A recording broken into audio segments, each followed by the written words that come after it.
उभाटा गटाचे प्रमुख निवडणुकीपूर्वी बोलताना आता आम्ही जनतेच्या नाल्यात जाऊन दाद मागणार आहोत असं म्हणाले होते। आता जनताच ठरवेल खरी शिवसेना कुणाची असं वक्तव्य केलं होतं। मात्र नुकत्याच पार पडलेल्या विधानसभा निवडणुकीत अखेर जनतेनेच खरी शिवसेना कुणाची ते दाखवून दिलं असल्याचं मत उपमुख्यमंत्री एकनाथ शिंदे यांनी व्यक्त केलं आहे। उभाटा गटाच्या राज्यभरातील विविध पदाधिकाऱ्यांनी शिंदे यांच्या उपस्थितीत हाती भगवा झेंडा घेत शिवसेनेमध्ये जाहीर प्रवेश केला आहे। यावेळी बोलताना शिंदे यांनी हे मत व्यक्त केलं आहे।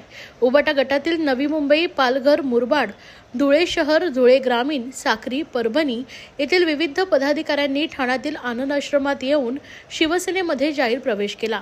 यावेळी शिंदे यांनी या सर्वांचं पक्षात स्वागत करून त्यांना त्यांच्या भावी वाटचालीसाठी शुभेच्छा दिल्या। यावेळी खासदार नरेश मस्के, आमदार राजेंद्र गावित, माजी आमदार रवींद्र फाटक, शिवसेना सचिव आणि उत्तर महाराष्ट्र संपर्क प्रमुख भाऊ चौधरी, माजी नगरसेवक राम रेपाळे, नवी मुंबई महानगरपालिकेचे माजी विरोधी पक्षनेते विजय चौगुले, पालघरचे जिल्हा प्रमुख कुंदन संके, उपनेत्या ज्योती मेहर, जिल्हा संघटिका वैदेही वाडान, उपनगराध्यक्ष उत्तम घरत आणि शिवसेनेचे सर्व प्रमुख पदाधिकारी आणि कार्यकर्ते मोठ्या संख्येने उपस्थित होते। पूर्णपणे ठाणे आणि पालघर जिल्ह्यामध्ये उभाटा हा विषय संपणार आहे।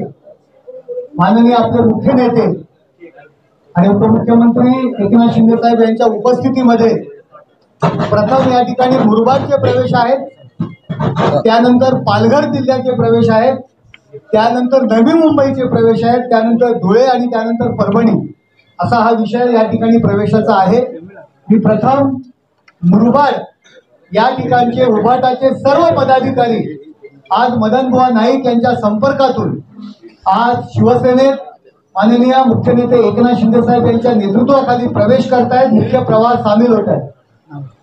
माननीय मुख्य नेते एकनाथ शिंदे साहेब यांच्या नेतृत्वाखाली आज प्रवेश करतायत। त्यांच्याबरोबर माजी नगरसेवक विजयानंद माने, मेघाली मधुकर राऊत माजी नगरसेवक, संजय देसाई उपशहर प्रमुख, सुभाषचंद्र दायर विभाग प्रमुख, विभाग अधिकारी समर घोडके, जितेंद्र चौधरी, गौतम मळवंते, निलेश अल्हार, मारुती पाटील, किशोर गाडेकर, राजेश मोरे आणि सर्व उभाटाचे प्रमुख पदाधिकारी या ठिकाणी शिवसेनेत प्रवेश करतात।